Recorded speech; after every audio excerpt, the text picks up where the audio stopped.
That's what it is. When I'm like older than the old guy. Yeah, job stuff to do now. I voted for you when you were the only one on the ballot.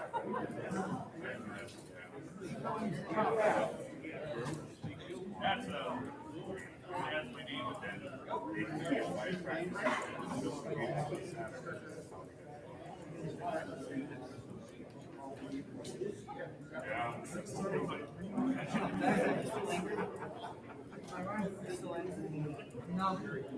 Get that stage, okay. I wasn't even referencing the election, I just naturally so was assuming you're angry.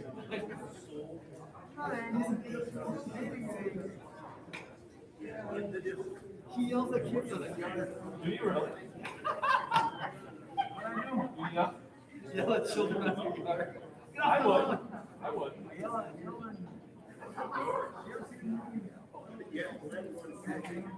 Yes, I have. I got graduated. That's me. Yelling at the Asian people. They got too loud to give me audio anyways. Everyone, yeah. And I don't get anyone on my lawn. It'll almost be awkward. Yes. Be like, what the fuck are you doing here? It's more like, can I help you? Yeah. Are you lost? Yeah. You guys are children.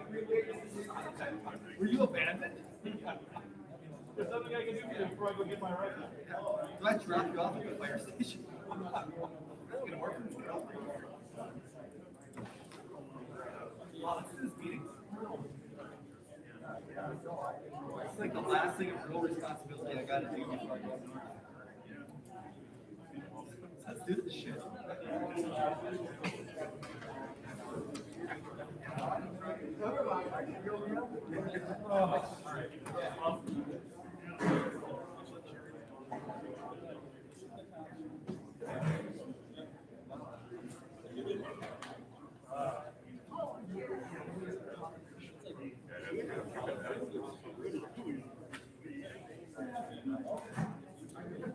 Oh, really? I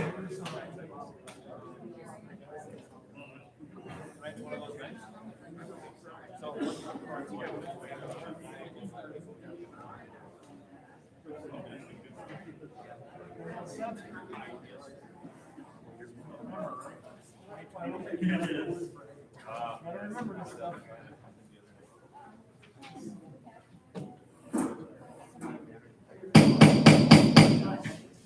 Good evening, everybody. Welcome to the November 2020 Manitowoc County Board of Supervisors meeting, those in the audience and those watching at home. First up will be invocation by Supervisor Lee Engelbert, followed by the Pledge of Allegiance and flag. If everybody please rise. Is the mic on, Lee? Is it on? Yes, it is. Okay, we pray. God of power and justice, through you, authority is administered and laws are enacted. Please be with all elected officials, and may they look to you for protection to lead with honesty and integrity. We ask this in your name, O Lord. Amen. I pledge allegiance to the flag of the United States of America and to the republic for which it stands, one nation, under God, indivisible, with liberty and justice for all.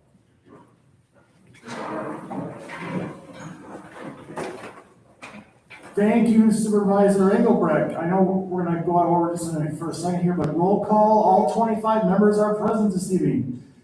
As I've done in the past, and I like to keep this tradition going, with Veterans Day being next Wednesday, November 11th, I like to recognize the supervisors of the county board that have served or are still currently serving in the military. So when I call your name with your branch of service, if you please rise, that'd be great. We'll start over here with Supervisor Nord Volk, United States Navy. Supervisor Jim Bauman, United States Army. Supervisor Mike Williams, United States Marines. Supervisor Don Zimmer, United States Army. Supervisor Charles Hagan, U.S. Air Force. Supervisor Jamie Olick, United States Army, and you're still active yet? Yes, that's what I thought. Sorry. Thank you. Supervisor Nick Mink, United States Army, but you are recently retired, correct? Yes, okay, I'm getting there. Supervisor Rick Henderson, United States Navy, and last but not least, Supervisor Dave Dizak, United States Navy as well. Let's give them all a big hand.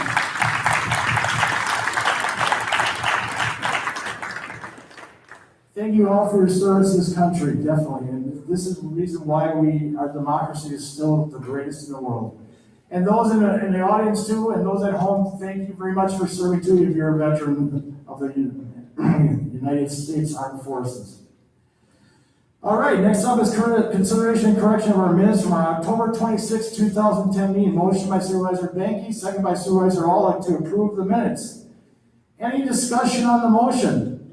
Seeing none, all in favor of the motion say aye. Aye. Opposed? Minutes are approved or carried, and motion are carried, and the minutes are approved. Additions or deletions to the agenda, I'm just going to, under reports of county supervisor offices and department directors, all I'm going to do is reverse number 2 and number 3, so we'll have the proclamation for Manitowoc County American Recycle second, and then Bob will have the chance, County Executive Ziegler will have the chance to talk on the extension of the declaration of emergency if he so chooses. Okay, so the agenda is approved like that. So we'll start, if Bob could come and join me up at the podium, and I know we have members from the Clipper City Court and all the audience too. If they could come up to the podium, that would be great as well.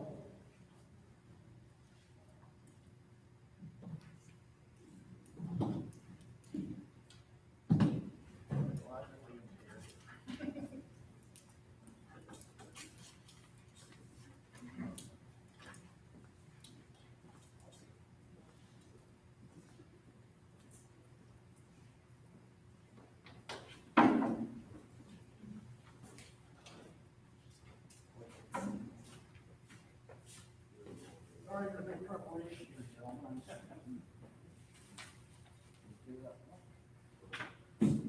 It's why you should prepare ahead of time. It's on the side. Goes up the side, yeah, well, there we go. Thank you.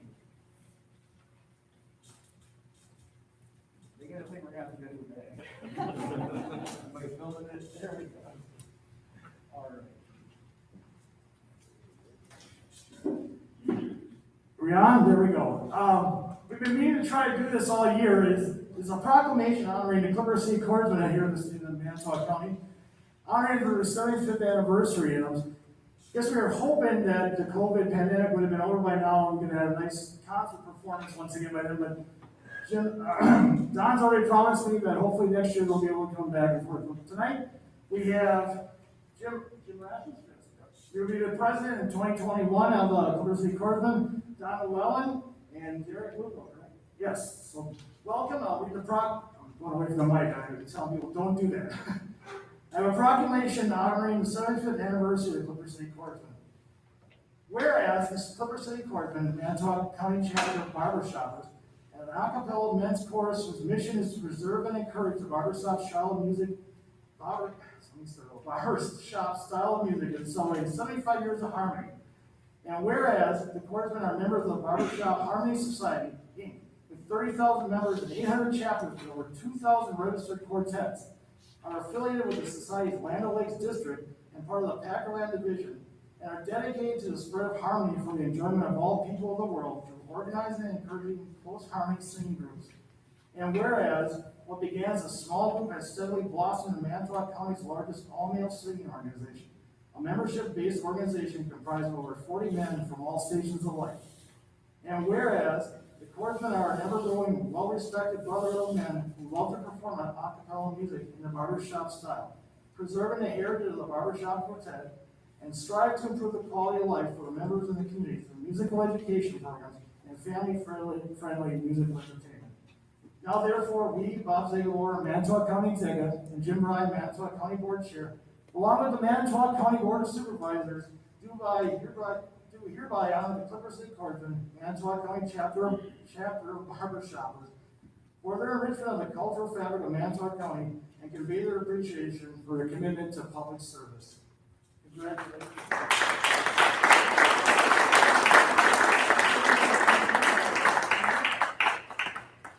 Thank you so much. We really appreciate this honor and this privilege. We only wish that we could have sung for you this evening, but unfortunately we have not been in-person rehearsals since March, and so our voices are pretty shot.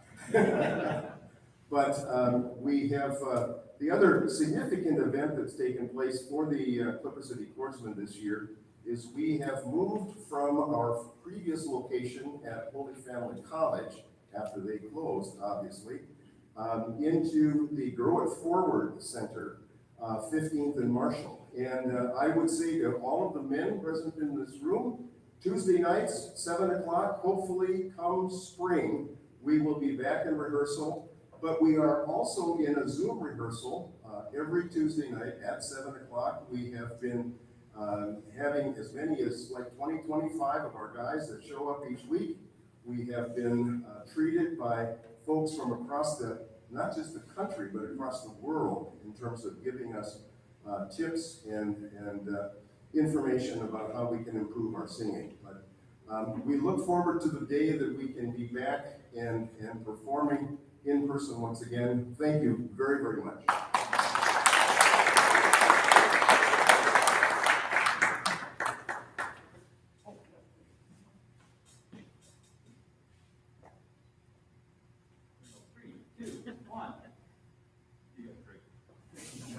Thank you very much.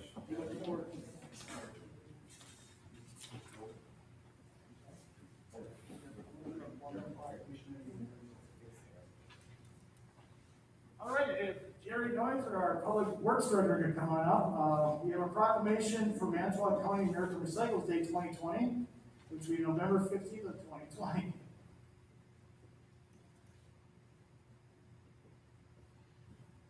Good evening once again, Jerry. All right, whereas Manitowoc County residents generate more than 32,000 tons of solid waste per year, and this solid waste is buried at a local landfill site. And whereas Manitowoc County residents annually recycle or compost more than 17,000 tons of material through various collection programs, and whereas the Manitowoc County Recycling Facility is the most utilized municipal recycling program in Manitowoc County, serving all county residents and having helped reduce the volume of solid waste going to the landfill site from 58,000 tons per year in the early 90s, before the existing recycling program, to the present yearly tonnage of about 32,000 tons. And whereas recycling saves precious energy, conserves valuable natural resources, protects the environment, reduces landfill needs, and has a positive economic impact. And whereas Manitowoc County residents can do more to reduce and recycle through education and participation. And whereas waste reduction and the purchase of recycled content products are critically important elements of an environmentally responsible waste management program. And whereas American Recycles Day is a national promotion to help raise awareness and provide education about recycling, reducing recycling contamination, and buying recycling materials. Now therefore, I, Bob Zagalor, County Executive, and Jim Bryan, Manitowoc County Board Chairperson, proclaim Sunday, November 15, 2020, American Recycles Day 2020 in Manitowoc County.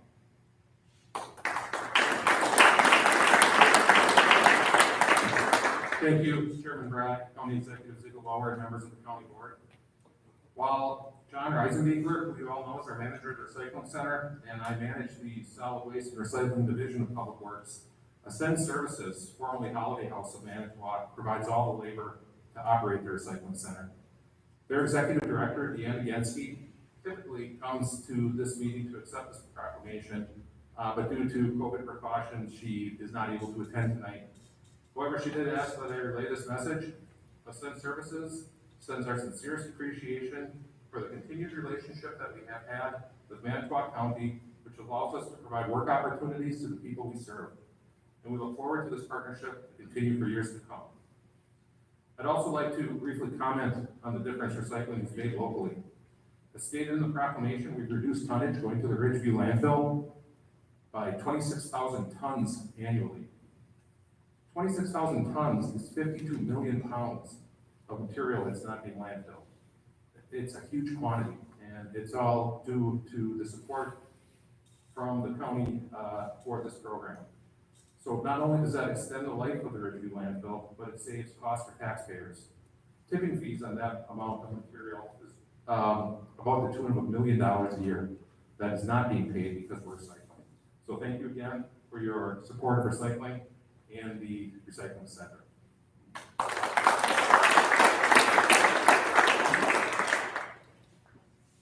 Thank you, Jerry, and your staff as well, because you guys do an excellent job as well. It's very good.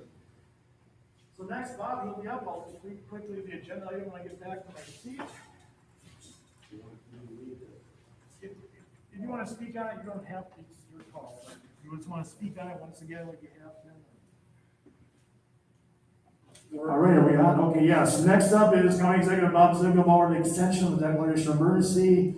We've got a proclamation declaring public health emergency. So, Bob, it's your turn. Thank you. Thanks, Jim.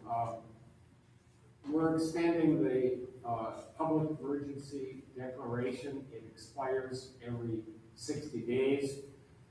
There's nothing in this. It's just an extension, and we have to keep up the extension while the pandemic occurs because of state and federal funding, and we're cooperating with the state government. So that's a simple explanation, but we've done it 3 times before, and we'll probably do it again in 2 months.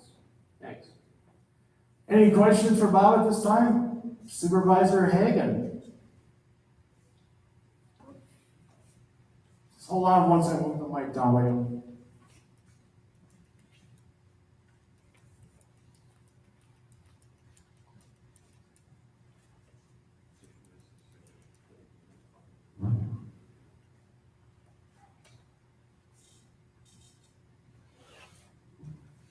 Hey Bob, how you doing? Several months ago when Mary came before our supervisor here, she stated basically that contact tracing was ineffective because people weren't being truthful. I want to know if that's still the case, and if it isn't, what has changed? That's my first question. The emergency declaration does not cover contact tracing, but in answer to your question, it's the same as she reported it a couple of months ago. Due to the high volume of cases, we're doing tracing in an abbreviated way because of the community spread in our community and in northeastern Wisconsin. Last time I asked about this, I was told that this declaration of emergency, the funding for contact tracing came outside of the county, and that was one reason we needed this emergency. Is that not the case? I think you're drawing to a conclusion that is not directly connected. The state is funding contact tracing, and we're applying for that, but that doesn't rely on the emergency declaration. That is a separate contract we have with the state of Wisconsin. So they're independent of each other. I think that's right. Okay, that answers my question, thank you. Thanks. Thank you, Supervisor Hagan. Are there any other questions for Bob while he's at the podium? We'll talk about the resolution later in the agenda. Thank you very much, Bob. Once again, it's been a while, but we have the honor of Jason Lampa, our TAD program AODA supervisor tonight to give a 3-year report regarding the drug court. Jason, the podium is yours, and as been suggested, maybe we'll think about getting a golf cart to haul everybody up here. Or at least since it's Packer night, maybe we can convince Martin Murphy to give us one of those Packer helmet cards. That'd be a good idea. I joke and nobody's laughing. Okay, one laugh, there we go. Maybe we could have two podiums, one back there and one up there. Thank you, Jim, and thank you, Jessica, for making all these copies today. I'm so sorry it's so long. One big difference this year, this is the 3rd year I've been here to present to you guys. One big difference this year is the numbers that we're going to be talking about finally are starting to have some teeth to them. 3 years is generally once we can start seeing that we're seeing some validity and reliability to the numbers. So these numbers are going to be more important than in the past years. Some of the accomplishments of the program in the first 3 years: awarded Democracy in Action Award from League of Women Voters, Crime Prevention Award from Manitowoc Crime Prevention Committee, Collaboration Award nominee from the Manitowoc Chamber. 2 of our team members were awarded Manitowoc Persons of the Year by the Herald Times Reporter, multiple grants improving existing services and bringing new services, and a number of speaking requests at multiple state conferences. 8 nominees from the Manitowoc Drug Court Program team were nominated for Joseph Hope Recovery Ally Award. Right now, we're at 8 or 9 for this year, and they haven't listed all the nominees yet, so that's a pretty big honor. As far as clients are concerned, we've had 2 complete their HSED, 9 currently attending college, 22 gainfully employed, 7 of those in the recovery industry. 20 have obtained their driver's license, 9 completed certified recovery coach training, 7 completed peer support specialist training, 6 beautiful children born to healthy parents. We supported 4 moms through their entire pregnancy, and 23 parent-child reunifications. Some of the program statistics: we've had 46 total participants enrolled in the program, breaking down 28 male and 18 female. We've had 22 successful graduates with an average completion time of 475 days. If you remember, before this program started, it's a 12-month program, but we had figured it would take about 15 to 18 months, and we're right about at that 18-month mark.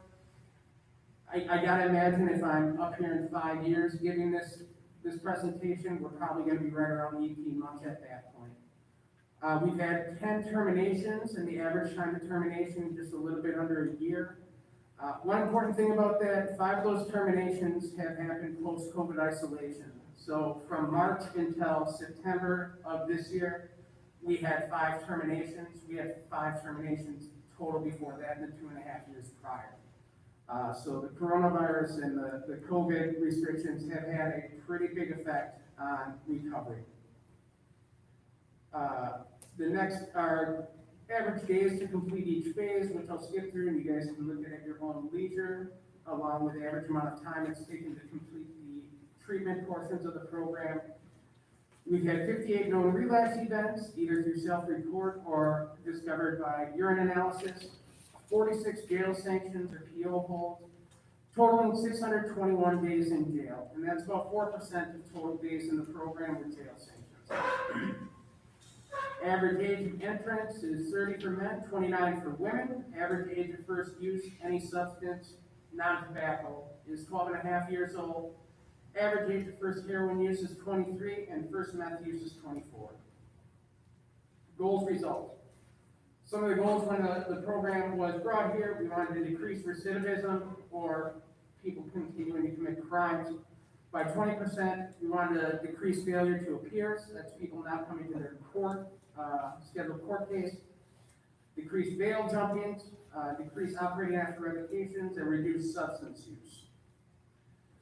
So I have a comparison of pre and post drug court entry. Prior to our drug court entry, our clients collaborated for 465 total criminal cases. After drug court entry, that drops to 3.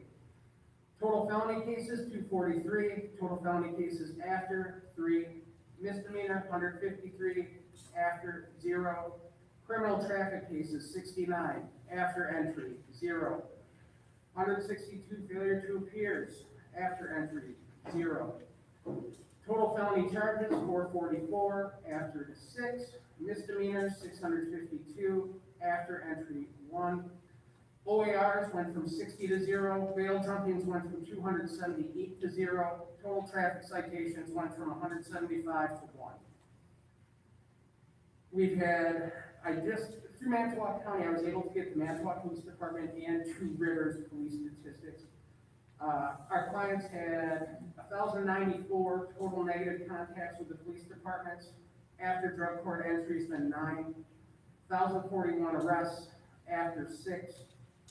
839 criminal charges after 5. 642 citations after 20. 208 warrants after 0. Amount of time that they utilized of circuit court time was 496 and a half hours. Total circuit court time after is 8.25 hours. 225 county arrests to 8. 661 bookings to 56. 17,945 days in jail to 1,810. 13,535 days in prison, down to 816. So if we look at the percent decreases, they're solid. 99, 99, 100, 100, 100, 99, 99, 100, 100. 99, 98, 97, 92, 99, 99, 97, 100, 91, 94. I think this program is doing what I told you guys it would do 3 years ago. Actually, I'm gonna correct that. I know this program is doing what I told you it would 3 years ago. Total criminal cases counted from the time the participant turns 18 is 465. Total criminal cases the 3 years prior to drug court entry is 218. So we've had a 99% decrease there. Financial, probably the next most important part of any program is it worth it? 16,803 participant days, subtracting 621 participant days in jail, gives us 16,182 participant days in the community. If you multiply that by the daily rate of incarceration of $105.87, you get just a little bit over 1.7 million. The grant total that we get yearly is $189,862, which if you break that down per month is approximately $15,800. If you do the $15,800 times the 44 months that we've been in existence, basically since January of 17, we're getting a $2.46 return on every dollar spent. If you do it for the 36 months that we have actually been active, you're looking at a $3 return on every dollar spent. Fines paid since our clients started drug court programming, $13,760 for county and a little bit under $9,100 for city, totaling $22,858. Benefits not calculated in here. The fines, which I actually talked about, child support being collected, increased taxes being paid from wages, increased money being spent in the community, and increase in community service performed, decrease in police contact, decrease in arrest, decrease of court hearings, decrease in crimes committed or victimization of our society and our citizens, and decrease in cost of babies born to addiction. So I mentioned earlier, there were 496 and a half hours of actual in-court time that our clients had utilized, and an average cost of $229.81, figured by getting all the wages of everybody included in these and breaking them down to an hourly basis. You're looking at $145,000 that the county spent on these individuals. The arrest, 1,041 times 3 hours, which is Estimated average time spent per arrest, that number was given by Captain Jeremy Conforce, and he believes it's even pretty low as compared. Times the average patrol officer wage of 3504, it was 109,500 approximately. Citations, we had 642 of those before entering, times 45 minutes for the average time per, another 16,871. Total prison days that our participants had spent, a little over 13,500, times 105.87, comes to $1.4 million. Also, when we're talking about babies born dependent on substances, the average cost of a baby born addicted or dependent on substances averages $66,700 compared to $3,500 cost for a healthy newborn. We were through entire pregnancies with 4 of our moms. Those babies would have came out dependent on substances. We'd have been looking at approximately $266,800. They were not, however, so we're looking at approximately $14,000 to birth those babies, $252,000 difference. Methodology, basically, we're doing exactly what the government says we should do when running this program. Program caseload under 125, they have to have greater than 90 days clean before graduation, average of 3 minutes or greater with the judge at status hearing. Treatment communicates with court via email. Treatment rep attends all of our drug court staffing. Review of data has led to modification of programs. Treatment rep attends court. We do allow non-drug charges. Law enforcement is a member of the team, and program evaluations have led to modifications. Overall, realistically, we care about people until they can care about themselves. We show compassion to people until they can be compassionate to themselves. And we believe in people until they can believe in themselves, along with holding them accountable until they decide to hold themselves accountable. We really focus on the individual and not the disease. We surround individuals with the necessary supports to increase their possibility of success, and team members are more than their roles. Any questions, comments, concerns? Otherwise, I can try and answer for you lovely folks. Any questions for Jess? Thank you. Thank you guys for allowing me to come on the call. Okay, I saw Supervisor Williams, you had your hand up. Yes, sir. Don't think I need a mic. Hey, Jason, fantastic results. Am I on? Yes. Does this ever get past this group, or does this get into the newspapers, or are you on the radio, or, you know? I give the same presentation to a number of groups, like obviously the board, the CJCC. I have not sent them out to the newspaper in the past. So right now, it's basically kept in-house, meaning county agencies, et cetera. It's just such positive news, and, you know, what a bait that would be to people that are, you know, hurting and not knowing where to turn. And how do people get into your program? People can come in either through one of 2 ways, Mike. They either have open charges in court that need to be prosecuted, or else if a person is on probation and they have a violation that could lead them to prison, they can be sent in on what's called alternative to revocation, or an ATR. So basically, it's either going to come in through the open court system or the circuit court system, or it's going to come in directly through probation. Given that they don't have any sexually based offenses on their record, they don't have any violence, weapons related, there are some automatic disqualifiers. But by and large, if a person doesn't have history of sexually related or violent related offenses, and they score in a certain range on the COMPASS assessment, meaning high risk, high needs, they have an opportunity to enter the program and save their life. Keep up the great work. Thank you, Mike. Thank you. Thank you for your comments, Supervisor Williams. Any other questions or comments from Supervisor Hagan? Yeah, I've volunteered in this field before, years ago, and I can't tell you how important your work is to our community, in bringing people back into the workforce and being productive citizens. And personally, I just want to commend you for the work. And just keep us in the loop on how we can help. Thank you, that's very nice and very much appreciated. I mean, it's definitely a top-down effort, all the way from Director of Human Services, Patricia Dodd, supporting, mentoring, guiding, Lori Fury, Deputy Director, on down. A lot of people take a lot of pride in the work that they're doing with this program. Very blessed.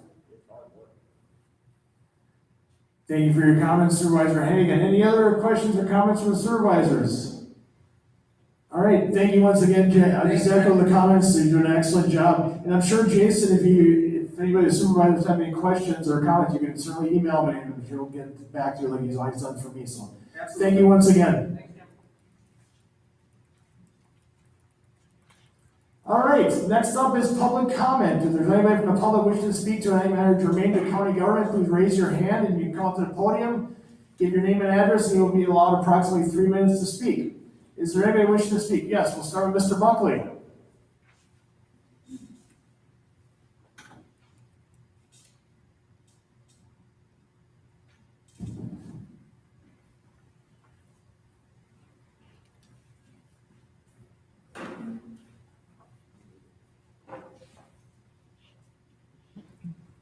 Thank you, Mr. Chairman and County Board, and thank you for the fitness opportunity you afford during input from the public at these meetings. I'm Two Rivers City Manager Greg Buckley, and I'm here tonight on behalf of our city to make a request that relates to agenda item 12G6. That's a resolution authorizing an application to reuse the Community Development Block Grant funds formerly constituting the county's Economic Development Revolving Fund. I'm not here because our city has any concerns about how Manitowoc County plans to spend $1.24 million in CDBG closed monies to provide for ADA compliant bathrooms at the courthouse and accessibility improvements in county parks. Those are arguably very, very good projects. What does concern our city, however, is that $185,000 of that $1.24 million is money from the City of Two Rivers CDBG funded Economic Development Loan Fund, money that the county required our city to pay to the county, representing principal and interest owed the county on its bad loan to Paragon Partners LLC, Dan Morgan, Joseph Roberts, and other parties which went into default. Because that money originated in Two Rivers, we ask that you consider an amendment to that resolution, directing that the $185,000 be made available to help fund a block grant eligible project serving a low to moderate income neighborhood in our city planned for next year. That's the reconstruction of our 24th Street, including utilities. That's about a $2 million total project, and it is addressed in a project description and map that has been provided to County Finance Director, and I believe some county staff have that as well. Just to give a quick history, both the City of Two Rivers and the County of Manitowoc from the revolving funds each loaned money to Paragon Partners and its principals back in 2014 to purchase the real estate that was the long vacant Paragon Industrial Building in Two Rivers. $750,000 was loaned by the city, $250,000 by the county. We shared a joint first mortgage, and our respective rights were addressed in an intercreditor agreement. Despite lots of hope, hype, and a lot of promises, the deal went south. I think you know that part of the story. The borrowers fell into arrears on the respective loans, property taxes, utility bills. Fast forward, the city and county jointly pursued a foreclosure judgment that was awarded in the fall of 18. There was a sheriff's sale in August of 19. Title was awarded to the city in August of 19, subject to the county's interest. There was also a default judgment against the creditors awarded to both city and county.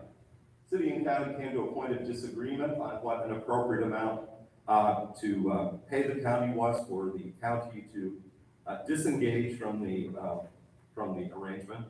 And at that point, we were given an ultimatum by the county to pay back all of the back taxes on the property, which the city knew we had to, plus the full amount of principal and interest owed the county on its loan to Paragon, $185,382 and change. Or the county would take title to the property through tax foreclosure and in rem foreclosure, which it had done all of the groundwork for in 2018 and proposed to perfect. Again, the City of Two Rivers knew about delinquent taxes and a hefty interest payment that were rightly owed the county. No question, we made clear our intent to pay that bill immediately. But myself and our city council objected strenuously to the county using the tax foreclosure process to make another local unit of government pay the county in full for a bad loan the county had entered into as a willing independent lender of equal standing with the city. That argument didn't prevail. We got one concession, and that was that we could pay the amount in mid-January of 2021 plus 3% interest. County doesn't need the money to lend because by the end of January, you have to turn it into the state and with an application to use it for. Greg, you got about 1 minute. 1 minute, thank you. So while it was tempting to call the county's bluff back in December of last year and say, just take it, our city council felt strongly about our obligation not to let the property slide into further decline. We weren't sure the county would be similarly motivated. For Two Rivers, this is more than just a financial issue. So yes, our city's obligated to pay that $185,000 to the county. County had a legal right to use its in-rem powers to coerce the city to do so. We objected then to our county executive.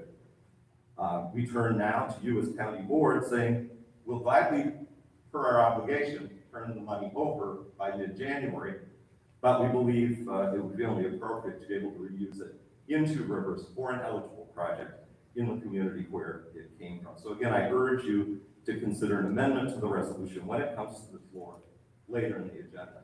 And if I might real quickly, Mr. Chairman, in case you've heard out there that there is an offer in play on the Paragon property, there is, with a lot of contingencies, and we're early in a due diligence period of 90 days. At best, if that proceeds, the purchase agreement is for $1 million. The city of Two Rivers has done all the heavy lifting, heating that building, patching the roof, protecting the asset there. We're into it from what was our revolving loan, but for $1.5 million. And be happy to provide details on that. So we would humbly, respectfully ask that the board now in its role in saying how these monies are to be spent, allow those monies to be spent in the community that was the steward of those dollars and your partner in a disappointing economic development project gone bad. Thank you for hearing me tonight. Thank you for your comments, Greg. Anybody else wishing to speak to the county board this evening? Anyone else wishing to speak?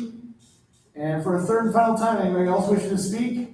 Seeing none, I'll declare public comment closed at this time.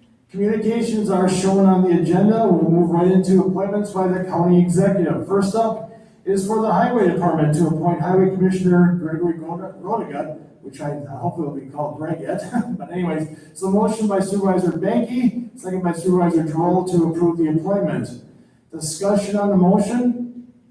Seeing none, all in favor of the motion say aye. Aye. Opposed? Motion carried unanimously. Greg, you're on the audience. You want to come to say a few words? You could have brought one of your dump trucks. I think it would have been quicker to drive up there. That was another joke, everybody. Couple laughs behind the mask. What was that? What was that? Well, you gotta tell us it's. Oh, okay. I know, I'm not going to Vegas anytime soon, I don't think. Not because they're closed, because of the ability. But anyways, Greg, the podium is yours. Congratulations, first of all. Thank you.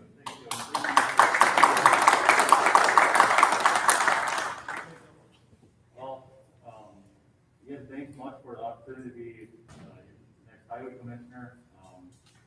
I've been at the highway department here since about 2008. Obviously, I went through the Black 10 thing and got hired back in many different roles at the highway department. I've been from foreman to supervisor, many different roles, and I'm just excited to move on with the next role as highway commissioner. So appreciate the opportunity. Thank you. Thank you, Greg. Wish you nothing but the best. You will be excellent.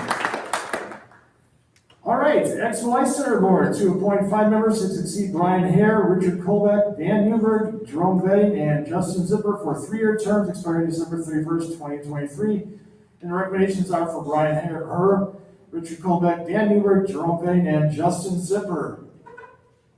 Motion by Supervisor Siglett, second by Supervisor Hanson. Discussion on the motion? See none, all in favor of the motion say aye. Aye. Opposed? Motion carried unanimously. Human Services Board to appoint 1 member to succeed Eleanor Agnew for a 3-year term expiring December of 2023. The recommendation is for Eleanor Agnew. Motion by Supervisor Henderson, second by Supervisor Niles to approve the nomination. Any discussion on the motion? Seeing none, all in favor of the motion say aye. Aye. Opposed, motion carried. Joint Dispatch Board to appoint one member to succeed Robert Barbier for a 2-year term expiring December of 2022, and the recommendations for Robert Barbier. Motion by Supervisor Falkowski, second by Supervisor Hendrickson. Discussion on the motion? Seeing none, all in favor of the motion say aye. Aye. Opposed, motion carried unanimously. And last but not least, the Veteran Service Commission to appoint one member to succeed Mike Dembski for a 3-year term expiring December of 2023. And the recommendation is for Mike Dembski. Motion by Supervisor Hendrickson, second by Supervisor Hanson. Discussion on the motion? Supervisor Dizak? You'd like to speak on the motion? Oh, you're waiting for, okay. I understand. No more discussion? All right, all in favor of the motion say aye. Aye. Opposed, motion carried, and all the appointments are approved. Thank you very much. We'll jump right in with committee reports. And as I was mentioning before, we'll start out with Planning and Park Commission. Supervisor Dizak is the chair. Thank you, Mr. Chairman. We met on October 26th. We held 4 public hearings for rezone requests. I'll get to those ordinances shortly. Discussion was then held on 4 separate variance requests, which were subsequently approved. Then discussion and approval were given to enter into their yearly contracts for all the snowmobile clubs in Manitowoc County for the snowmobile trail maintenance for 2020 and 2021 season. And I break into the resolutions, or the ordinance, I should say. First, the ordinance for Eric and Dawn Eben request to rezone approximately 4 acres of land from exclusive ag to small estate. The area to be considered for rezone meets past criteria set by the Commission for Rezoning from exclusive ag. The Maple Grove Town Board approves the proposed change. The rezone will allow the property owner to construct a single-family home. A very minimal amount of farmland is affected, and I move for its approval. So motion by Supervisor Dizak, seconded by Supervisor Williams. Discussion on the motion? Seeing none, all in favor of the motion say aye. Aye. Opposed, motion carried unanimously. Thank you. Next is the request by the, excuse me if I get the name pronounced wrong, the Conley Revocable Trust to rezone approximately 10 acres from exclusive ag to general ag. The area to be considered meets past criteria set by the Commission for Rezoning for exclusive ag. The Michigan Town Board supports the proposed change, and the rezone will allow the property owner's home to be separated away from the farmland. The majority of the area proposed for rezoning is woodland, and any cropland will continue to be farmed, and I move for its approval. So motion by Supervisor Dizak, second by Supervisor Engelbrecht. Discussion on the motion? Seeing none, all in favor of the motion say aye. Aye. Opposed, motion carried unanimously. Okay, next, this was a little bit more complicated. It's the request by Jeff and Ruth Lensmeyer to rezone a total of 53 acres from small estate and general ag up to exclusive ag. This request is for 6 different properties, but all of the land will be going into exclusive ag. This has previously been all exclusive ag way back in the 80s, and they have farmed it since then, but they now request to get this back into exclusive ag so they can start the process to get the farm preservation income tax credits. The area to be considered does meet the past criteria set by the Commission for Rezoning from general ag and small estate. The Cassuth Town Planning Commission and Town Board support the change, and as I mentioned, they want to get the tax credits. And they have also been informed that they're putting their land into a very more strict set of rules for anything else they can do, but they basically just want to continue farming, and I move for its approval. So motion by Supervisor Dizak, second by Supervisor Marish. Discussion on the motion? Seeing none, all in favor of the motion say aye. Aye. Opposed, motion carried unanimously. And finally, this is for Jeff, Ruth, and Scott Lensmeyer. It's the same situation, but they want to rezone approximately 33.21 acres from natural area into exclusive ag for the same reason. The area to be considered does still meet the criteria, and the Cassuth Town Planning Commission and Town Board support the change. And again, it will allow them to start the process to apply for farm preservation tax credits, and I move for its approval. So motion by Supervisor Dysek, seconded by Supervisor March. Discussion on the motion? See none, all in favor of the motion say aye. Aye. Opposed, motion carried unanimously as well. Okay, our next meeting will be on December 7th at the county office complex, and that concludes my report. Thank you. Any questions for Supervisor Dysek? Thank you very much. Next up, Aging and Disability Resource Center Board, Supervisor Wagner is the chair, and if you want to, you can go into the land conservation one right after that as well, if you want to do both at the same time. I'm sorry? Oh, I'm sorry. Okay. Any questions for Supervisor Wagner? All right, Board of Health, Supervisor Metzger is the chair. We have no report. We will be meeting November 12th at the health department at 9. Any questions for Supervisor Metzger? Thank you very much.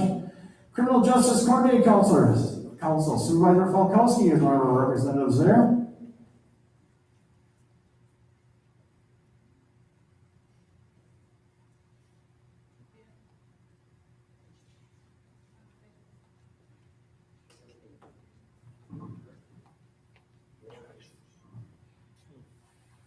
Thank you.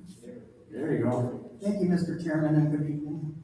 The meeting of the Manitowoc County Criminal Justice Coordinating Council was November 4th, yesterday, via Zoom. Vice Chair District Attorney LaBrie conducted the meeting agenda, including public comment opportunity. Jason Latva gave his report about drug court and diversion activities. By the way, the presentation that Jason had given us today is also a PowerPoint that was sent to you, I think, last month. And if you would like to have it resent, just contact me and I'd be happy to get that to you. In drug court, there are 17 participants enrolled in achieving established goals with the phases as follows. There are 6 in phase 1, 2 in phase 2, 2 in phase 3, 4 in phase 4, 3 in phase 5. Coping 2 has been a challenge, but they're doing the best they can with the things that they have to cope with. The diversion program, new participants are expected after new notices will be sent this week. So the conclusion of our meeting was a discussion about what the council should address going forward, and a review of other councils suggested that in the current environment, action for refinement of current activities seems to be the focus. Our decision map that was used to create the CJCC would be revived and reviewed for refinement or for identification for improvement or for opportunities to investigate going into the future. Also, it looked like there was a consensus of the council that using virtual meetings for substantive discussions is proving to be unfulfilling. With that in mind, we deferred our next meeting until March, anticipating normal activities by then. So I have no official date to announce other than March, but thank you, that is my report. Any questions for Supervisor Falkowski? All right, thank you very much. I have nothing for executive committee tonight, so we'll go to Exploration Center Board. Supervisor Kavanaugh will begin the report. No report. Our next meeting will be Wednesday, November 11th. Any questions for Supervisor Kavanaugh? Thank you very much. Finance Committee, Supervisor Hanson is the chair. Thank you. Thank you, Mr. Chairman. Thank you, Mr. Chairman. Finance Committee met Monday and started out the meeting approving prices on some properties that we came into possession of. If you would like to see the pictures of those properties, email me and I'll forward those to you. There are properties throughout Two Rivers and Manitowoc in the county that we now own. We put prices on those and then they will be advertised at that price, and if somebody bids on it, and we'll consider selling that property to get it back on the tax roll. Other than that, we had 3 resolutions come out of the committee, and I will start by moving an adoption of the 2021 budget and property levy. So motion by Supervisor Hanson, second by Supervisor Aulick. Discussion on the budget. Well, Mr. Chairman, I want to clear that this came out of committee. I was the only one that voted against it. And I'll tell you why. It always amazes me, we have these budget meetings for these huge amounts of money and taxing the members of the community. And there's never really very much discussion, alternative proposals anymore. None of the department heads came and said anything. There was no official county board supervisor asking for anything, even though I know there were some concerns out there with some of the county trunks in the area. But didn't hear that. But here's why I'm voting against it. And those of you that have been on this board for as long as I have I hope know me well enough that I would do this for Two Rivers, Newton, Schleswig, Xander, Cato, Taos, Tisch Mills. But I find it wrong that if you are a taxpayer of this county and your village, town, city buy something from the county, you pay full price for it. City of Manitowoc bought the land we talked about all year for $800-some thousand. City of Manitowoc paid full price. I live in the city of Manitowoc. As a county resident, I have a proportion, and the 33,000 people that live with me own part of that land. But we paid full price. And I was told by the executive and the comptroller, the new finance director, we'll get to that later, that that's just how it's done because you're separate units of government. That $380,000 that you're saying the city of Manitowoc taxpayers paid, that's sitting there and it's still there for them. Well, when I called around and I checked with other finance people in other cities, that's how it used to be done. But that's changing. And one of the gentlemen gave me an example where one of the counties sold something to a city and the city paid for it. The extra money their taxpayers paid. But the county went and then worked on a project with them to rebuild a road or a street within that city to make it even. So those city taxpayers got some of that money back. So it came out even. And the reason I'm voting against this tonight is because we need to start doing that. We need to start working with the city of Two Rivers, the city of Manitowoc, the city of Kiel. And we need to start being more than just county government. We need to start sitting down and talking with other elected officials in all these different units of governments to say, hey, how do we do this? How can we work with you? Yeah, your citizens paid this, but you know what? They're going to get their money back. Newton, Manitowoc, Two Rivers, whoever buys it is going to get that back because we're going to help you do this. And I know this is going nowhere and it'll probably be 25-1 tonight or 24-1 tonight. I get that. But I can't sit here anymore and say nothing. Maybe my little complaint will start something that'll start changing. And we can start working together. We gotta start working together. Thank you, Mr. Chairman. Thank you, Supervisor Hanson. Is there any other discussion on the resolution, otherwise known as the budget for this evening? Any other discussion? 3 times, 1/3 time? I guess quickly, and Supervisor Hanson, I certainly understand where you're coming from, and I think the discussion should continue now. Maybe, I don't want to say it's not appropriate tonight because it is appropriate, but I think further discussion at the finance committee level in the future should be considered. I will be supporting the budget. I'm not afraid to raise taxes in percents, but I do think, as Bob has mentioned this year, especially this year with the pandemic going on, we need to keep the tax rate as low as possible, and a 0% tax increase for this year definitely is the way to go. I will throw the red flag out. I am concerned about 2022 though, especially at the state level when they start delivering on the budget for the state budget. I'm afraid that we're gonna get cut and slashed, but I guess that remains to be seen, but 2022 might be our Waterloo, for lack of a better term. As I also mentioned, the finance committee, I was also impressed that in the budget that estimated in the sense would be at the end of 2021, a little over, close to $2.7 million in unassigned funds, which is our, in a sense, rainy day fund. Not that I'm advocating spending it, but it's nice to have that there because we've talked about this in the past to our bond rating agencies do look at an unassigned balance to do that. And I know in the past, and Todd, we were kind of joking a little bit about finance that they hadn't really helped us, but this year, when it comes to that, we'll push it harder. If we have to go visit with them, we'll push it harder because Manitowoc County has made great strides regarding borrowing and creating this unassigned fund, so. Like I mentioned, I will support the budget. Any other discussion on the motion this evening? Seeing none, I'll call the question. All those in favor of the motion say aye. Aye. Opposed? No.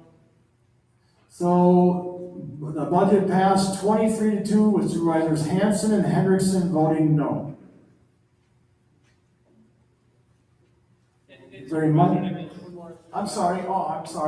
Supervisor Nichols voted no too? I did not see your hand, so it was actually passed 22-3 with Supervisors Hanson, Nichols, and Hendrickson voting no. All right, you can continue on to the next resolution, Supervisor Hanson. Thank you, Mr. Chairman. The next resolution has to do with the closed fund, or this money that we received from the state of Wisconsin, or will receive hopefully. It's like a refund of our loan money. And we talked about this at finance the other night, and let me apologize first to everybody. I'm sorry I'm ranting a little bit tonight, but sometimes you have to say things. And this resolution will be another time to say something. So I move that we adopt resolution number 6, authorizing Manitowoc County to apply for and accept the CDBG closed fund grants. So motion by Supervisor Hanson, second by Supervisor Olick. Discussion on the motion, Supervisor Hanson. This came out of finance also 4-1. And I'm going to tell you, everything we did was legal. All right? To get the extra $185,000 from the city of Two Rivers taxpayers. It was all legal. But part of that story is, and we're all aware of different factories and buildings that have closed in the area, that stood vacant for years and then had to be torn down, and now they're still eyesores in different cities, where those empty spaces are. We're all aware of that. The city of Two Rivers did everything they were legally supposed to do. But what they're trying to do is save that building from going into disrepair. So somebody will buy it, take it over, and do something with it.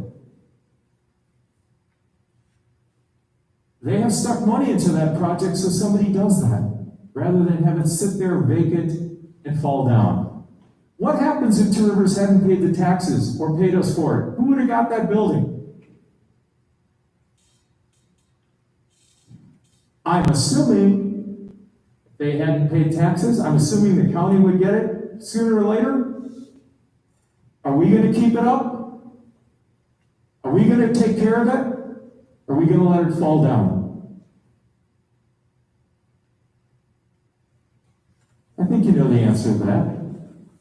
So, I know it's legal, but is it right that we went to them and said, hey, you got to give us $185,000? Your citizens are going to pay that, and then you can have it.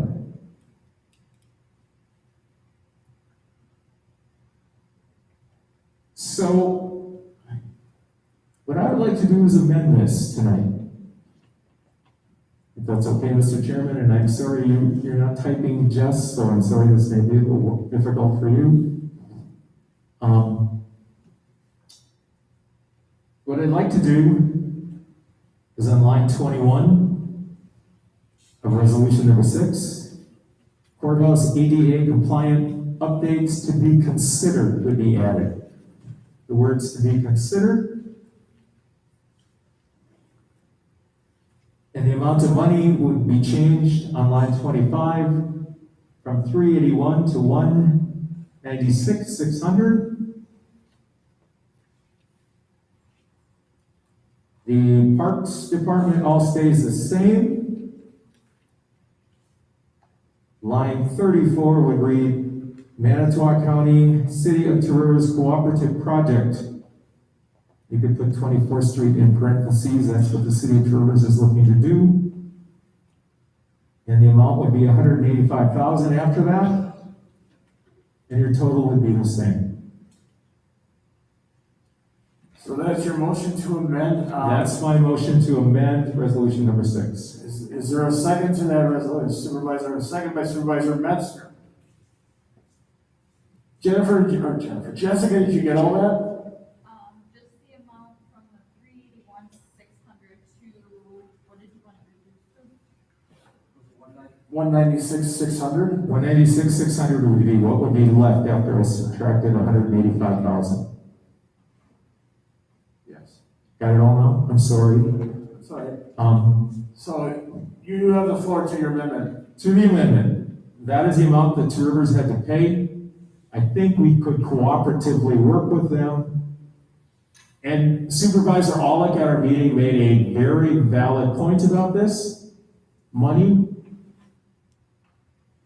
You know, this is county money. And he's right about that. But it's also county money related to this program, Manitowoc Two Rivers. It's still going to projects that are related to this fund and this grant. And it's going back to where it belongs, to the City of Two Rivers taxpayers. I understand that will delay some improvements at the courthouse. I get that. And I guess I'm the false narrative guy that you got in your letter. And as I said in finance, I didn't appreciate that. I wasn't mentioned by name, but since I'm the only guy talking about this, it's probably about me. We're just being political and being nice. I'm the false narrative guy. And ladies and gentlemen, 25 plus years to do modifications to let people use a restroom that have a disability. 25 plus years, Manitowoc County could do better than that.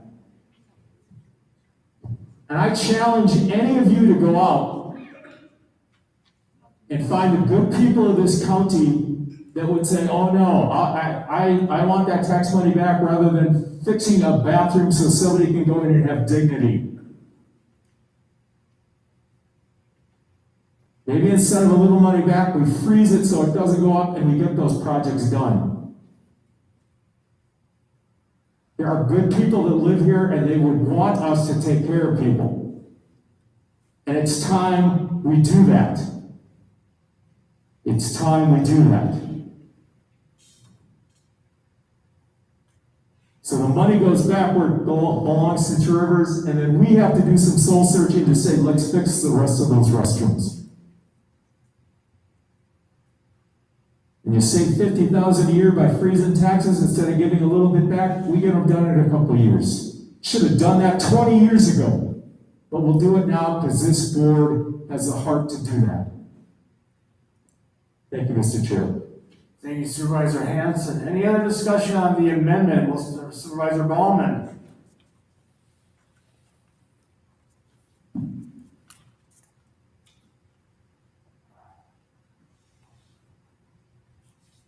Thank you, Chairman Bryce.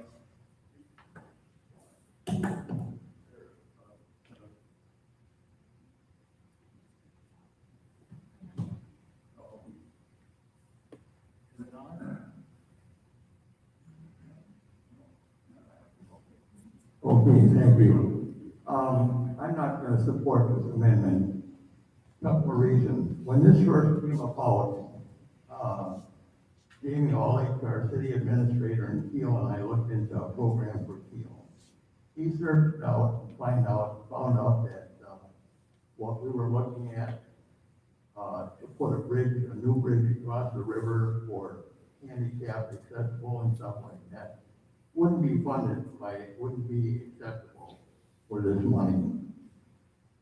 Secondly, we've been looking at this in finance for several months now, and at the last minute, Monday night, City of Two Rivers came forward and wanted $185,000. And we don't even know if this is acceptable use of the money or not, if it will even be approved by the state.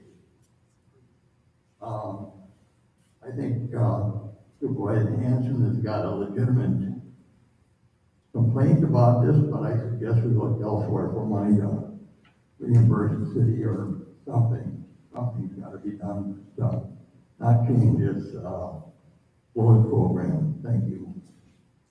Thank you, Supervisor Bowman. Supervisor Shimalonis, did you have your hand up? Yes, you are next then.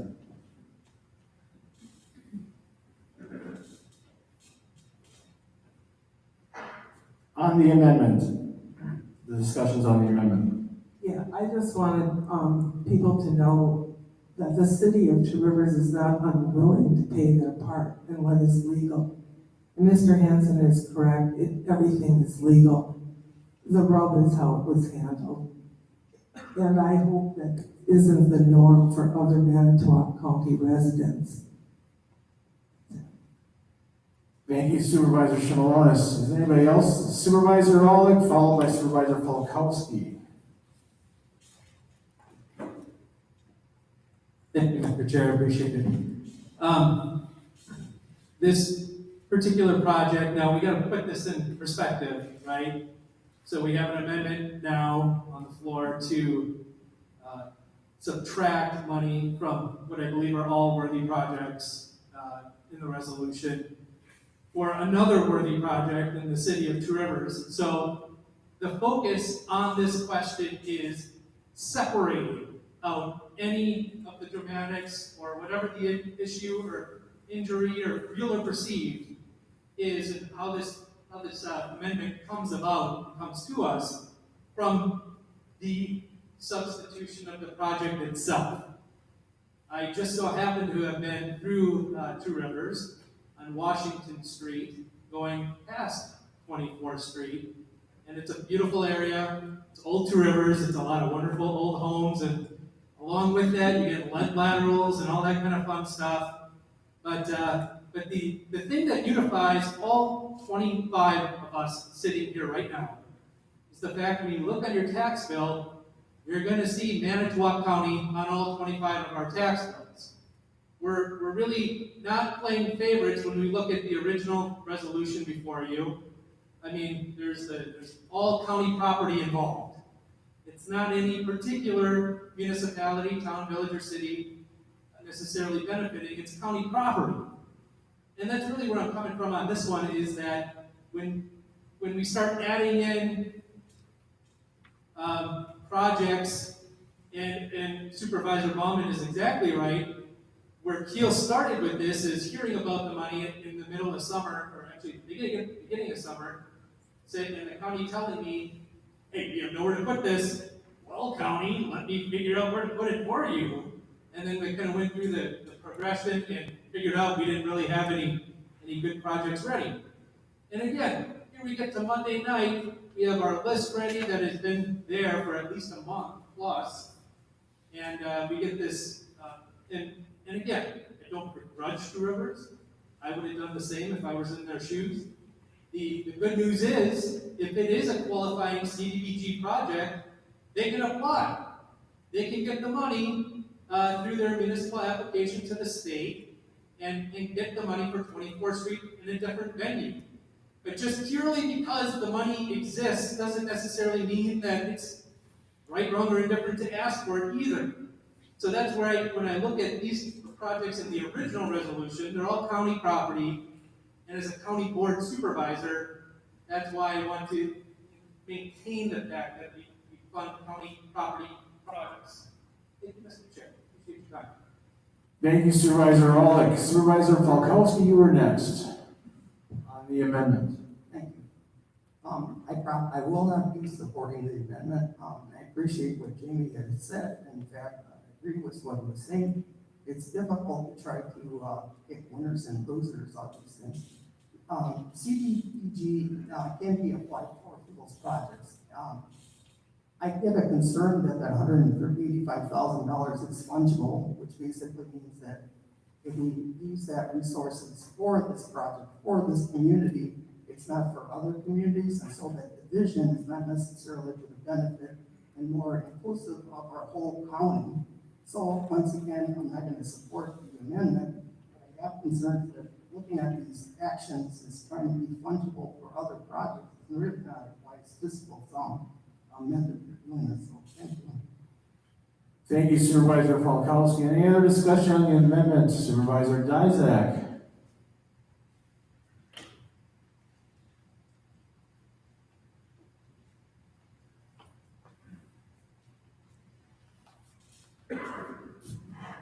Thank you, Mr. Chair. I'm still kind of on the fence with this. I do represent people in the city of Two Rivers. I guess the question I have is like on line, let me get back to it here. 17 of the original resolution, it talks about the state's already given approval for these projects. Well, if we change that now, we're not gonna change their opinion of this. Could they just say, no, you can't do that? I don't know what the process is for that. But they've given blessing for these projects. So that could make that whole thing in jeopardy. Secondly, I had a conversation with Mr. Buckley earlier, and he gave the impression, and he actually made the statement, that this is my money, Two Rivers' money. Well, it's not. It's the county's money. If we get it from the state, that is. And we apportion it the way we feel is necessary. And seeing how the $185,000 doesn't have any strings attached. You're given to Two Rivers, and they can do whatever they want with it. Now, they may tell you you're gonna do this, and we're gonna do that, but there's nothing requiring that. So based on that thought process, I don't think I can support the amendment. Thank you. Thank you, Supervisor Dizak. Any other discussion on the amendment? Supervisor Zimmer, you are next. Thank you, Mr. Chairman.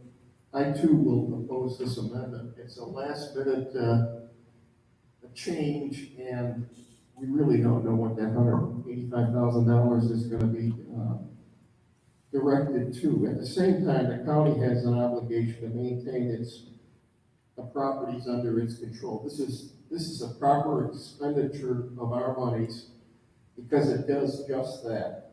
And it's a very appropriate use of these funds on county properties that are desperately in need of repair and renovation. And we shouldn't direct any money away from that purpose. Thank you. Thank you, Supervisor Zimmer. Supervisor Henriksen, you are next.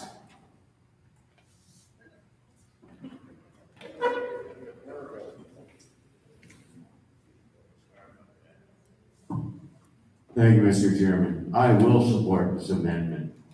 Because according to Mr. Dizak, the state has given informal, not granted, informal. Okay? For 30-some years, the ADA compliances have been maintained for bathrooms. All of a sudden now we're rushing into it. We haven't done it before, but I will support this amendment because I am a citizen of Two Rivers. I am a citizen of Manitowoc County. I represent the 23rd district. Do my district support this? And I will support them. Thank you. Thank you, Supervisor Henriksen. Supervisor Hagan, you are next on the amendment.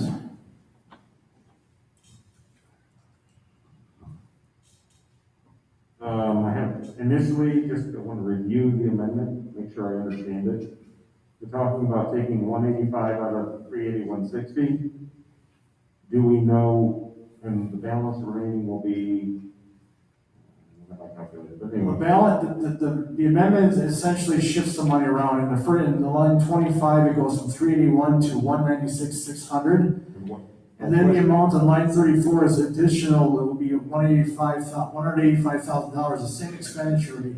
Essentially, we're shifting, the amendment is shifting $185,000 out of the project in line 25 to a new project in the city of Two Rivers on 24th Street.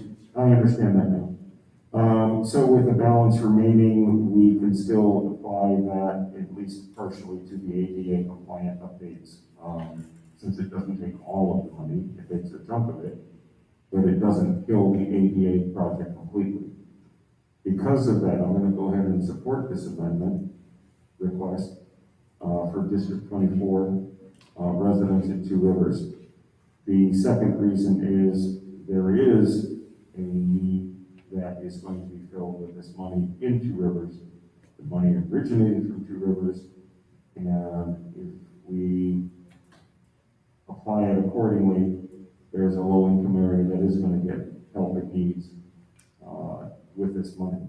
It's not just going into a general fund somewhere, it's being applied to taxpayers in need.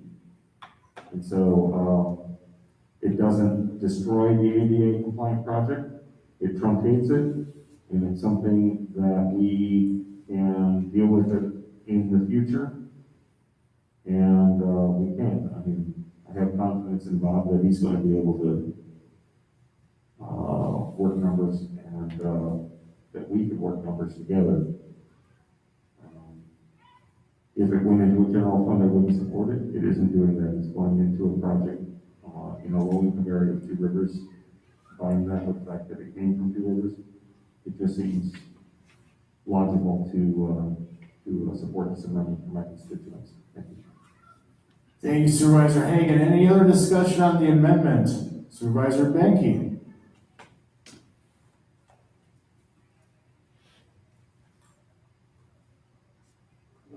Thank you, Mr. Chairman. I'm going to take right off of what you said about a worthy project for the city of Two Rivers. There isn't a municipality that any of us represent that don't have a project. I know my town hall would love to have a update to our capacities of ADA in our bathrooms in our town halls, and we all serve different municipalities and different townships and villages, and I'm sure the village of Cleveland would love to have some financing for their projects as well. So opening this door is really the wrong way to go. There's no guarantee. Greg already had talked about the aspect that they are in the works of selling this property. We don't know what they're selling that property for. We have no idea what the end game is going to be if they sell that property. They may easily get that 185 back, and we're going to end up giving them another 185. So we have our projects, and as Supervisor Olick had said, take a trip to the bathrooms in the courthouse. Just go right ahead and take a trip. And when that door swings open and you're doing your deal, it's not pretty. So our job is not to fund projects for local municipalities. As Supervisor Olick said, our job is to take care of county property. And I will not support the amendment. Thank you, Mr. Chair. Thank you, Supervisor Benke. Any other discussion on the amendment? Well, last time any other discussion, I'm sorry. Supervisor Metzger, followed by Supervisor Bowman. I just have a comment about like the courthouse, we got first floor, second floor, do we really need a third floor? Women's bathroom, can't they go down to the first or second? And, if we really need all these other ones like Potato Falls and all those, to be compliance, which I'm sure they're grandfathered in, but it would be nice to have the ADA, that is really very helpful for the handicap. Then maybe we need to raise taxes a little bit each year and get some of this stuff done instead of not raising taxes and getting nothing other than the things that are mandatory to have done. Thank you, Supervisor Metzger. Supervisor Bowman on the amendment. Okay, correct me, this 185,000 wasn't any part of this closed deal, was it? I'm sorry, Okay, it was part of the money, it was part of, It's part of the CDBG money. right, but. Correct, but that would be recovered like from any other loan, so it would be included in that portion of the, what we have, 1.24, yeah, 1.24 billion.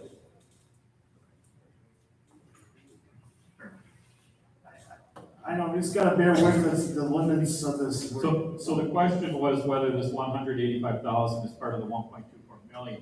I believe it would be included in those monies that would be returned to the state, but that originated in the county CDBG fund to begin with. So it would be no different than recovering any other loan. Does that answer your question? Do you have anything else, Supervisor Bowman? Not this time. Supervisor Marsh, you were next.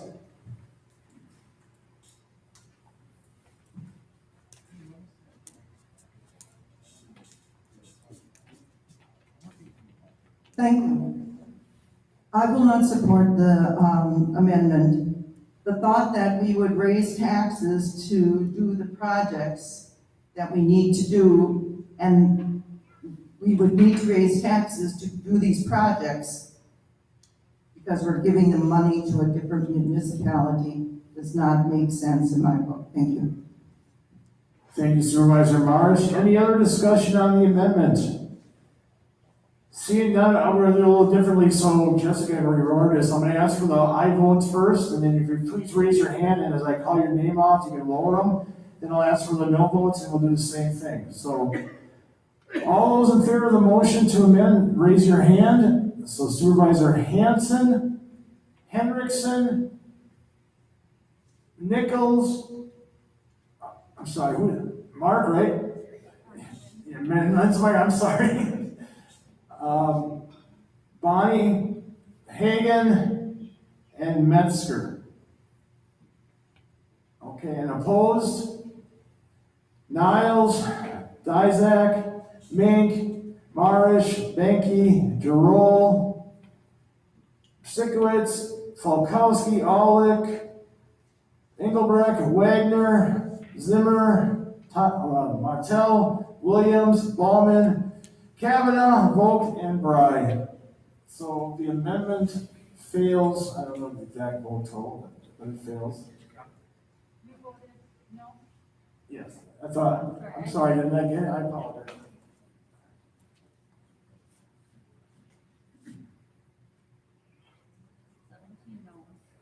So the amendment failed 17-8. So we're back to the main motion of the resolution. Any discussion? Supervisor Hanson, you have the floor as chair. No, that's fine, let's go on to the main amendment. So any discussion on the main motion now? I was informed as a resolution said it does take a 2/3 vote to pass the resolution, so 17 votes, if I understand correctly? Am I 2/3? Yes, okay. So we'll do it the same way as well with the voting, but we'll still open for discussion. Supervisor Hanson? I have no discussion about him, nothing. Anybody else? All right, all those in favor of the motion to approve the resolution, raise your hand. Aye. Opposed? I'll be quicker that way. Anybody opposed? Supervisor Hagan and Hendrickson opposed, so the motion passes 23-2. Thank you very much. One last thing. One last thing, this one's easy, we're entering the 21st century, and we are looking for, an ordinance to change the title of the comptroller auditor to the finance director. We're doing this, changing the title and making it, describe more accurately what he or she does. So motion by Supervisor Hanson, second by Supervisor Dizak. Discussion on the motion. Seeing none, all in favor of the motion say aye. Opposed? Motion carried unanimously. Anything else, Supervisor Hanson? That's it. Any questions for Supervisor Hanson? Thank you very much. Highway Committee, Supervisor Benke is the chair. Thank you, Mr. Chair. We have no report. We will be meeting on November 10th, which will be next Tuesday at 4 p.m. But also, as a Highway Committee, I'd like to congratulate Greg Rodigan as our new Highway Commissioner. And without that, we'd sure like to make a statement to thank Mark Olson for the fantastic job that he has done as our current Highway Commissioner. And Shirley has, and I think most people that are on our committee truly will go along with the fact that our transportation system in Manitowoc County, although it's not perfect, we understand, but we've gone a lot further in the right direction in our roads. A number of preventative maintenance issues that have been done, and Mark's philosophy in being proactive has really moved our transportation program forward. And we look forward to working with Greg moving forward. And we do thank Mark for his service to Manitowoc County. Thank you, Mr. Chair. Any questions for Supervisor Benke? Thank you very much. Human Services Board, Supervisor Hendrickson is the chair. Thank you, Mr. Chairman. We met Thursday, October 22nd at 4:45 p.m. Lane Kinsel, Child and Family Services Supervisor, presented information regarding legal permanency for kids taken into custody in Manitowoc County compared to state averages. When kids enter foster care, we want to get them home. In Manitowoc County, roughly 80% of all placements are because of drug use. We look for family members first, and a lot of kids are placed with relatives. We have 4 workers right now doing training from the state on how to get kids home. The percentage of reunification has increased in the last 2 years, mainly due to the drug court. And workers have been a huge help to the CFS unit. They come to the meeting and discuss what they can do to help parents succeed. With inpatient mental health, Winnebago expensive, along with 3 placements of children in residential care is higher than budgeted. We are anticipating a deficit through year to be $68,000. This may change depending if we receive any adjustment or if there are any additional placements. Our next meeting will be Thursday, December 10th, 2020 at 4:45. The reason we're not meeting in November is because our meeting date would be Thanksgiving. So we will have no meeting in November, but we will be in December. Thank you. That concludes my report, Mr. Chairman. Any questions for Supervisor Hendrickson? Thank you very much. Personnel Committee, Supervisor Mark, no worries, she's informing no report. Any questions for her? All right, Public Safety Committee, Supervisor Nichols is the chair. Thank you. The Public Safety Committee met prior to this evening's board meeting. We received a presentation from District Attorney LeBray regarding the need for additional assistant district attorneys. Currently, there is a office workload analysis that she provided to us that indicates that we're in need of 4.65 additional positions. A lot of it is the result of the drug problems that we have. The significant increase in fentanyl and methamphetamine cases has had a great impact. They have to prioritize their cases. Now, these positions that I'm talking about would be state-funded positions, so this isn't something that the county is looking at adding. But what she asked us to do through the information that she provided was to support her request for at least 1 additional position to the state for their next budget. And the committee approved that, so we'll be forwarding that on to the state to look at adding at least 1 more position of the district attorney, assistant district attorney for Manitowoc County. That was all we had for our meeting. Our next meeting would be scheduled for Wednesday, December 9th. Any questions for Supervisor Nichols? Thank you very much. Public Works Committee, Supervisor Shirley Sharp, also known as Supervisor Giroux. This was Aberdaris's number. I guess I'm going real old school here. He was a Badger and a Packer very briefly. Thank you, Mr. Chair, no report.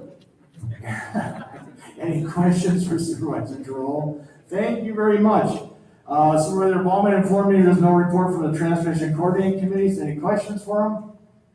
So we'll move on to miscellaneous resolution 2020-21-42, ratifying County Executive November 5th, 2020 proclamation of continuing public health emergency. I will so move. Is there a second? Second by Supervisor Benke.